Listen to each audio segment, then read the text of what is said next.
ذالک الکتاب لا ریب فیہ، یہ وہ کتاب ہے جس میں شک کی کوئی جگہ نہیں ہے۔ دیکھیں کتنے جاہ و جلال کے ساتھ کتاب اوپن ہو رہی ہے، کانفیڈنس لیول آپ کتاب کا دیکھیں، کتاب سٹارٹ ہو رہی ہے کہ بھئی یہ کتاب جو آپ پڑھنے جا رہے ہو کوئی شک نہیں، کوئی شک کیوں نہیں؟ اس کی وجہ یہ کہ اس کتاب کے اندر جو کانفیڈنس اور جو سچائیاں بیان ہوئی ہیں نا وہ اپنا آپ منوا لیتی ہیں۔ اور اس میں یہ بھی امپلائڈ تھا کہ جو سابقہ امتیں ہیں نا، جیوز اور کرسچنز، ان کو اس میں کوئی شک نہیں ہے، جس طرح کہ سورہ الانعام میں آتا ہے کہ نبی علیہ السلام کو ایسے پہچانتے ہیں جس طرح اپنے بیٹوں کو، اور سورۃ الاعراف میں آتا ہے کہ یہ اس نبی کو، نبی امی کو اپنے اندر پا رہے ہیں جس کی صفات وہ تورات اور انجیل کے اندر پڑھتے تھے۔ یعنی یہ کتاب کوئی شک نہیں ہے کہ یہ وہی کتاب ہے، مراد یہ کہ یہ وہی کتاب ہے جس کی پروفیسیز تورات اور انجیل کے اندر موجود تھی، کوئی شک نہیں ہے۔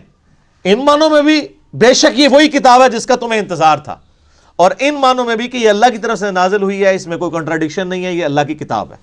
دونوں اعتبار سے یہ شک سے پاک ہے، جو سورہ النساء کی آیت نمبر 82 میں بھی آگے چل کے آئے گا کہ اگر قرآن کسی اور کی طرف سے آتا اللہ کے سوا تو تم اس میں بڑا اختلاف کثیر پاتے، یعنی اس کی آیات آپس میں ٹکرا رہی ہوتی، ایک مضمون کچھ اور کہہ رہا ہوتا، دوسرا اس کے بالکل اپوزٹ۔ تو اتنی موٹی کتاب بغیر ٹکراؤ کے یہ اللہ کا کلام ہے، اور پھر اس کا جو کانفیڈنس لیول ہے نا یہ کئی لوگوں کو بڑا اپیل کرتا ہے۔ یہ عبد الرحیم گرین جو ہے نا، مسلمان ہوئے ہیں نا، جو اس وقت انگلینڈ کے اندر بہت بڑے ایک مسلمان اسکالر ہیں، وہ ایسا بندہ ہے کہ یعنی اس وقت جتنے لوگ مسلمان ہوئے ہیں نا بڑے ہائی ٹیئر پہ لوگ، ان میں اس طرح کا بندہ کوئی نہیں ہے۔ یوسف ایسٹس اگر ہیں تو یوسف ایسٹس جو تھے امریکن یعنی پروٹیسٹنٹ ایک پریسٹ تھے، وہ مسلمان ہوئے ہیں، لیکن یہ جو عبد الرحیم گرین ہے نا، اس نے دنیا کے سارے مذاہب پریکٹیکلی پھرے ہیں، یہ 4 سال تک بدھسٹ بھی رہے ہیں، کرسچن بھی رہے ہیں، سارے مذاہب پھر کے اینڈ پہ یہ اسلام کی طرف آئے ہیں۔ آپ ان کی لائف سٹوری بھی انگلش میں رکھی ہوئی ہے جو انہوں نے سنائی ہے۔ تو وہ عبد الرحیم گرین کہتے ہیں کہ جب مجھے قرآن یعنی جب میں نے پڑھنا شروع کیا نا تو میں یعنی قرآن پاک کے کانفیڈنس سے بڑا متاثر ہوا کہ یہ بڑے یعنی پیشن کے ساتھ بات کرتا ہے، نمبر 1۔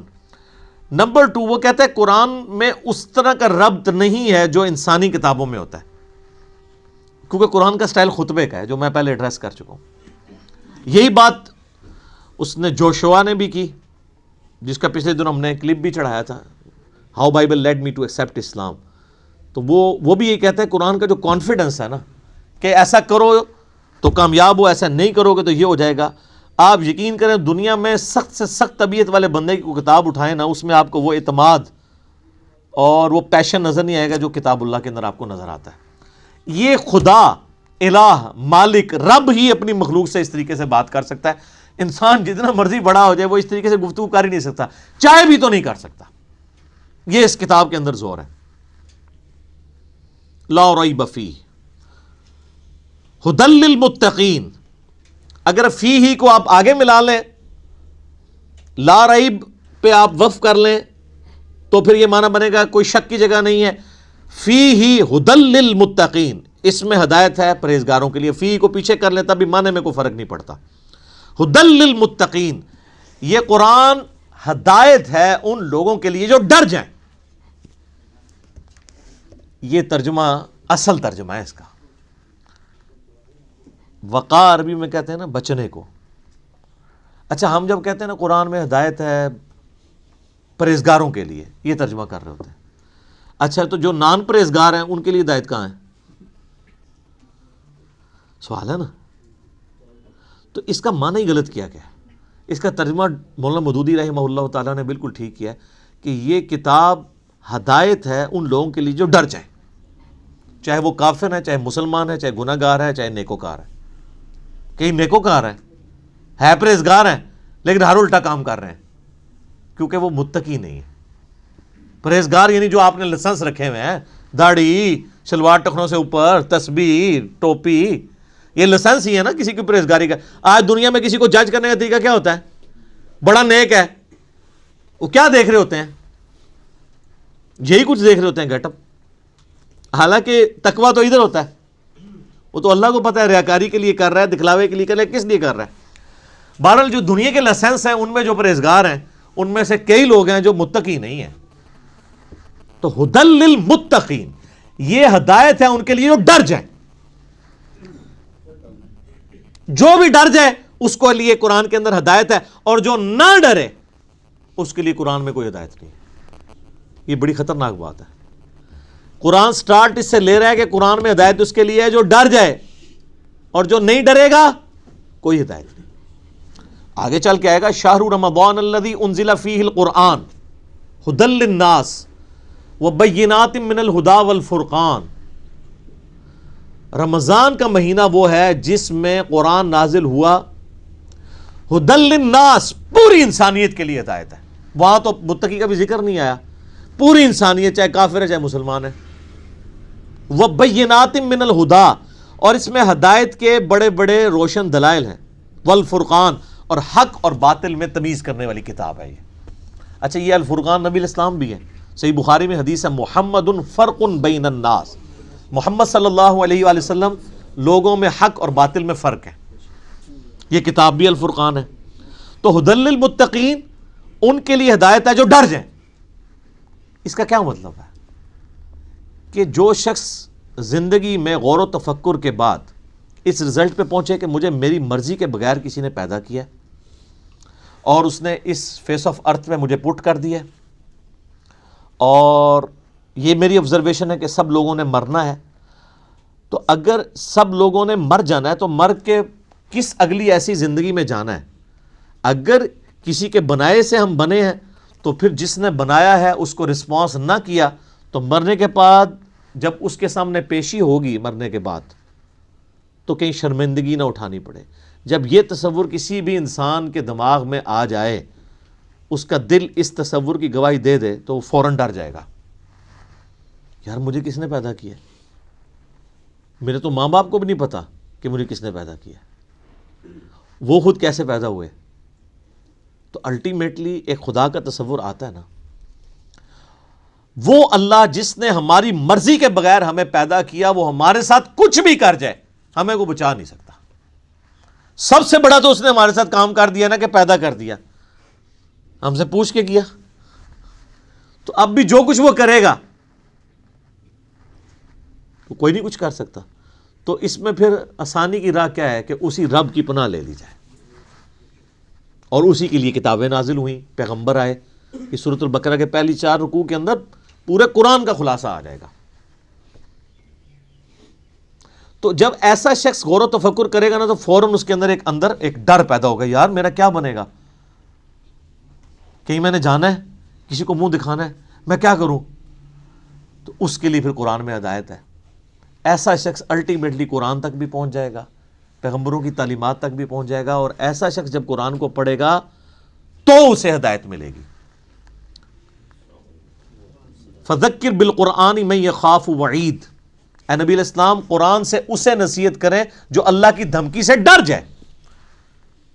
کتنی حیران کن بات ہے. نبی الاسلام کو منع کیا گیا جو دھمکی سے نہیں ڈرتا اس کے لیے کوئی نصیحت نہیں ہے.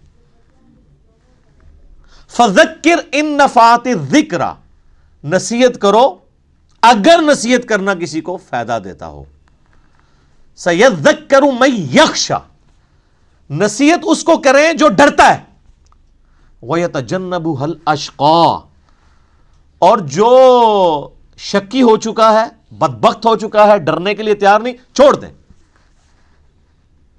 الَّذِي يَصْلَى النَّارَ الْكُبْرَى، اس کا علاج یہ کہ ہم اسے بڑی آگ پہ پیش کریں گے. ثُمَّ لَا يَمُوتُ فِيهَا وَلَا يَحْيَا، پھر وہ نہ وہاں پر زندوں میں ہوگا نہ مردوں میں. قَدْ أَفْلَحَ مَن تَزَكَّى، بے شک کامیاب وہ ہوا جس نے اپنے نفس کا تزکیہ کر لیا، پاکیزگی کی روش اختیار کر لی. وَذَكَرَ اسْمَ رَبِّهِ فَصَلَّى، اور اپنے رب کا نام لے کر نماز قائم کی، نماز پڑھی. آپ دیکھیں کہ سورہ الاعلیٰ، اس کو آپ پورے کے پورا یعنی ایک جو اللہ کی دعوت ہے اس کو کور کرتی ہے. بل تؤثرون الحیات الدنیا، لیکن تمہارا اصل مرض یہ ہے کہ تم دنیا کی زندگی کو ترجیح دیتے ہو. والآخرۃ خیر لک من الاولی، والآخرۃ خیر وابقی، جبکہ آخرت جو ہے وہ بہتر بھی ہے اور باقی بھی رہنے والی ہے. ان ھذا لفی الصحف الاولی، یہی ایک یونیورسل ٹروتھ اور کانٹے کی اصل بات تھی جو قرآن سے پہلے صحیفوں میں بھی نازل ہوئی تھی. صحف ابراہیم و موسیٰ، چاہے وہ ابراہیم کے صحائف ہوں چاہے موسیٰ علیہ السلام کے صحائف، ایک ہی کانٹے کی بات تھی. کیا؟ بل تؤثرون الحیات الدنیا والآخرۃ خیر وابقیٰ. اب یہ بھی سر پھر ہم صحیح کہتے ہیں نا کہ کتابوں کا خدا اور ہے اور بابوں کا خدا اور. یہ کتابیں ڈسکس ہو رہی ہیں. اللہ اکبر. الذین یؤمنون بالغیب، وہ ڈر جانے والے لوگ کون ہیں؟ ان کی نشانی آئی ہے کہ وہ غیب پر ایمان رکھتے ہیں. غیب کہتے ہیں ان سین چیز کو. جو غیب پر ایمان نہیں رکھتا اس کے لیے قرآن میں کوئی ہدایت نہیں ہے. اچھا غیب پہ سب نے ایمان رکھا ہوا ہے، لیکن جب ان سے پوچھیں گے تو پتا چلے گا واقعی رکھا ہوا ہے. کسی بھی شخص سے اگر آپ پوچھیں کہ یہ جو دنیا کا سارا نظام چل رہا ہے ایک بڑا سسٹمیٹک وے سے چل رہا ہے، یہ آرگنائزڈ ہے. اب تو جس طرح سائنس نے ترقی کی ہے، پہلے تو وہ زمانہ تھا لوگ کہتے تھے مٹی سے خود بخود ڈڈو بن کے نکل آتے ہیں. نہ اس وقت لوگوں کو ڈی این اے اسٹرکچر کا پتہ تھا، نہ جینز کا. اب تو لوگ کہتے ہیں نا جی نہ جناب، یہ تو پاسبل ہی نہیں ہے. زمین و آسمان کی ساری مخلوقات مل کے مٹی سے ڈڈو نہیں بنا سکتی. یہ بنانے سے بن رہا ہے، انڈے میں سے چوزا بنانے سے نکل رہا ہے. تو یہ اتنے آرگنائز چیز ہے. وہ کہتے ہیں نہیں جی کوئی ایک سپریم بینگ یا کوئی سپر نیچرل ایجنسی ہے جس نے ہر چیز کو ایک ٹریک کے اوپر چڑھایا ہوا ہے کہ ایک بیج بوتے ہیں 6 ارب گنا بڑا درخت بن جاتا ہے. اس بیج کے اندر جو زندگی ہے پھر اس کے اندر کس طریقے سے وہ پرفارم کرتا ہے، پتے پھر پھول نکلتے ہیں پھر پھل بنتا ہے، پانی کے ذریعے کیا کچھ ہو رہا ہے. یعنی ایک تو ایک ٹاپک ہے، اس پہ گھنٹوں بولا جا سکتا ہے. یہ ساری جو فزیکل فنومینا آف نیچر ہے، قانون قدرت ہے، جب ان کو آبزرو کرتا ہے نا تو غیب پہ سارے ایمان رکھے ہیں کہ نہیں یار کوئی چلا رہا ہے. پوچھیں کدھر ہے؟ وہ کہتے ہیں ہمیں نظر نہیں آ رہا، لیکن وہ ایسا باطن ہے کہ اس سے زیادہ ظاہر کوئی نہیں ہے، اور ایسا ظاہر ہے کہ اس سے زیادہ باطن کوئی نہیں ہے. اللہ اپنی قدرتوں سے کتنا ظاہر ہے لیکن سب سے پوشیدہ ہے. تو یہ سب کچھ غیب کی طرف انسان کو لے جاتا ہے. تو وہ یقین کیے ہوئے ہیں ڈر جانے والے لوگ کہ یار کسی کے کرنے سے ہو رہا ہے. یہ جو ہارمنی ہے یونیورس کے اندر، سر اب جو کچھ ہمیں پتہ چل رہا ہے سائنس کی برکت سے، تو انسان پریشان ہو جاتا ہے کہ یہ نظام چل رہا کیسے ہے. میں آپ کو صرف یہ بتاتا ہوں کہ سائنٹسٹ کہتے ہیں کہ اس کائنات میں اتنا بیلنس ہے کہ اگر ایک بال پوائنٹ کو اس کی نوک پہ کھڑا کر دیا جائے، یہ پاسبل ہے کہ نوک پہ کھڑا ہو جائے؟ بہت ہی زیادہ کوئی سوفسٹیکیٹڈ بیلنس ہو تو یہ پاسبل ہے. اور یہ 1 ارب سال یوں کھڑی رہے، گرے نا. اس سے زیادہ بیلنس جو ہے نا وہ اس کائنات میں ہے. اور یہ balance millions of fine tunings کے ساتھ چل رہا ہے. ایک ایک فائن ٹیون اگر خراب ہو جائے نظام نہیں چل سکتا. یعنی پانی کو اگر آپ دیکھیں تو پانی کی جتنی پراپرٹیز ہیں، کیمیکل پراپرٹیز، فزیکل پراپرٹیز، ہر ایک فائن ٹیون ہے. اس کی گریوٹی ڈسٹرب ہو جائے ختم. یہ فضا کے اندر جو آکسیجن اور نائٹروجن کی مقدار ہے، نائٹروجن زیادہ ہو جائے یا آکسیجن کم ہو جائے، کوئی زندہ رہ سکتا ہے؟ یہ بھی ایک فائن ٹیوننگ ہے. سورج کا زمین سے فاصلہ، یہ بھی فائن ٹیوننگ ہے.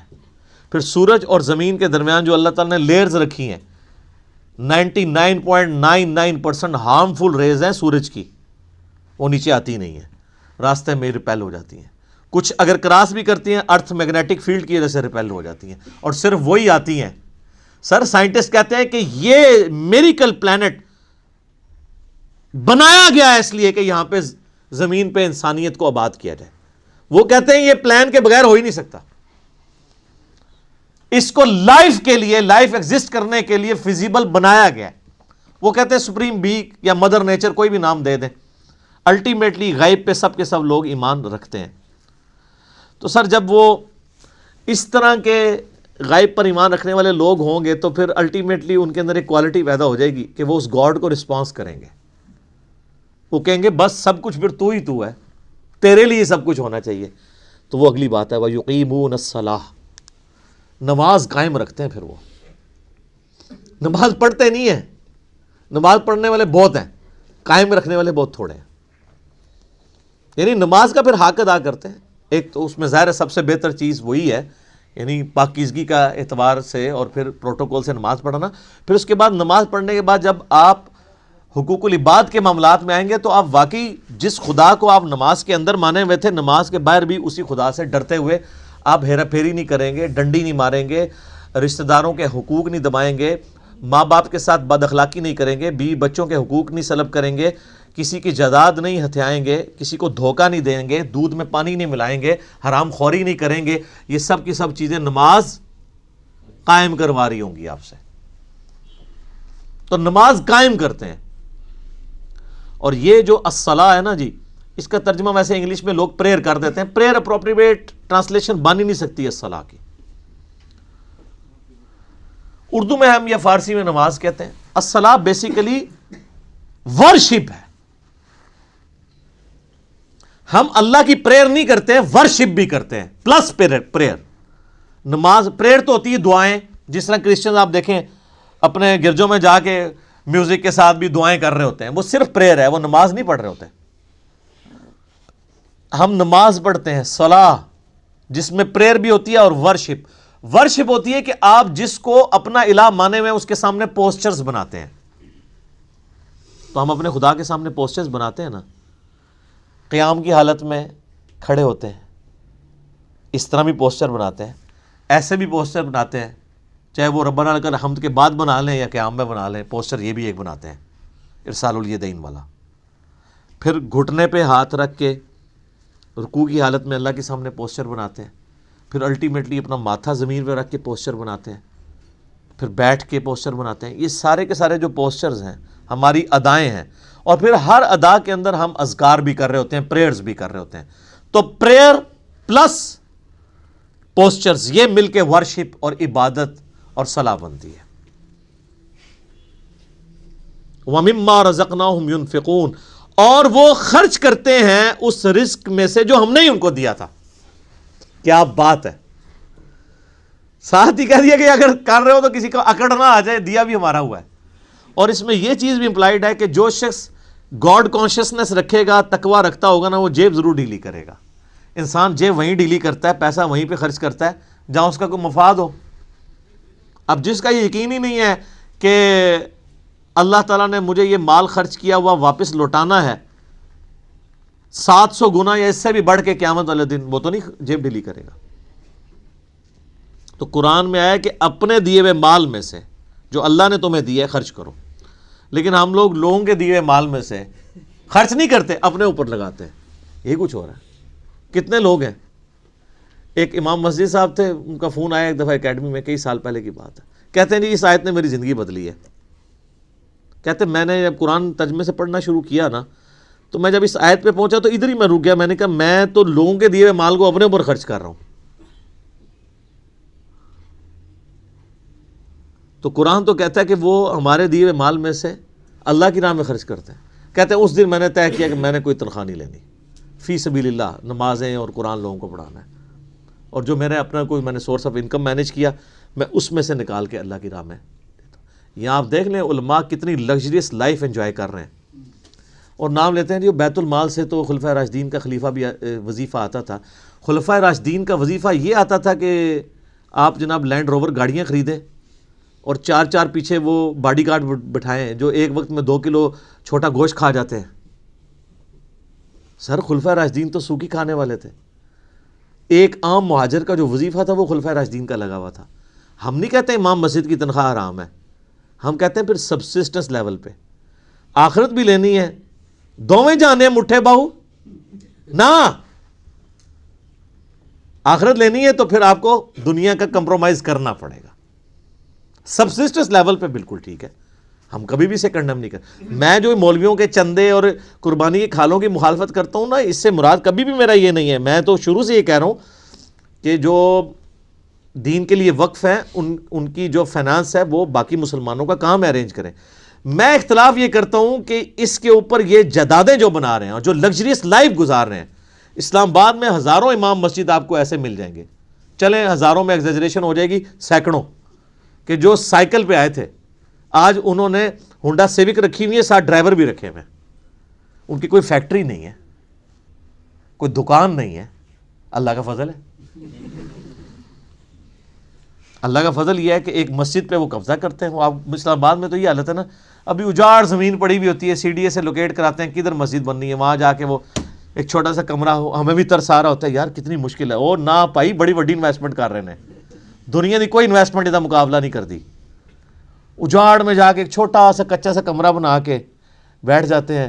ایک چھوٹا سا وضو خانہ ہوتا ہے, پرانے سے لوٹے, ایک باتھ روم, وہ بھی ٹین کا بنا ہوا. لیکن سر 5-6 سال جب گزرتے ہیں وہاں پہ ایک عالی شان مسجد ہوتی ہے اور ایک بہت بہترین قسم کی رہائش ہوتی ہے, جو اگر اسلام آباد میں آپ کو لینی پڑ جائے تو 40-50 ہزار روپیہ اس رہائش کا کرایہ ہوگا, وہ اس مولوی صاحب کی فری ہوتی ہے. اور ایون اس کے اندر جو بل آ رہے ہیں وہ بھی مسجد انتظامیہ دے رہی ہوتی ہے. لاکھ روپے کا ایک ایوریج پیکج وہ لے رہا ہوتا ہے. تنخواہ جو ہے وہ تو ویسے ہی ہوتی ہے نا چونگا. اور اس کے علاوہ جو جمعے کی نماز کے بعد جو لوگ ویسے وہ مٹھی میں رکھ کے چلے جاتے ہیں وہ علادہ سے, ٹھیک ہے نا. تو یعنی ایک پورا ایک سسٹم ہے جو اس کے اوپر چل رہا ہے. تو ہم کہتے ہیں سبسسٹنس لیول کے اوپر لائف گزاریں. پھر آپ نام لیں خلفائے راشدین کا, لیکن اچھا آپ کو واقعات تو سنائیں گے کہ حضرت عمر سے پوچھ لیا جی وہ کرتا کیسے سلوایا آپ نے, تو یہ جو واقعہ سنا رہے ہیں اسی سے وہاں کھڑے ہو کے نا سر آپ نے یہ گاڑی کہاں سے لی ہے, تو اس کے وہ دہشت گرد قسم کے مریدین آپ کو پکڑ لیں گے کہ آپ کو تمیز نہیں بات کرنے کی. یعنی اس کا مطلب ہے یہ سیدنا عمر سے بھی بڑا اپنے آپ کو سمجھتے ہیں. دیکھیں نا, تو پھر ہمیں واقعات کیوں سناتے ہیں آپ اگر خود آپ عمل نہیں کرتے؟ تو اللہ کے دیے ہوئے مال میں سے اس کی راہ میں خرچ کرتے ہیں. بخاری مسلم میں حدیث ہے, انسان کہتا ہے میرا مال میرا مال میرا مال, اور تیرا مال تو نبی علیہ السلام فرمایا وہ ہے جو تو نے کھا لیا یا پہن کے بوسیدہ کر لیا یا اللہ کی راہ میں خرچ کر کے قیامت والے دن کے لیے سٹور کر لیا اللہ کے ڈیوائن بینک میں, باقی تو تیرے ورثہ کا مال ہے. بخاری اور مسلم دونوں میں حدیث ہے کہ انسان کے 3 دوست ہیں, ایک ہی قبر میں ساتھ جاتا ہے, وہ اس کے اعمال ہیں, باقی اس کا مال اور اس کے رشتہ دار وہ باہر ہی رہ جاتا ہے.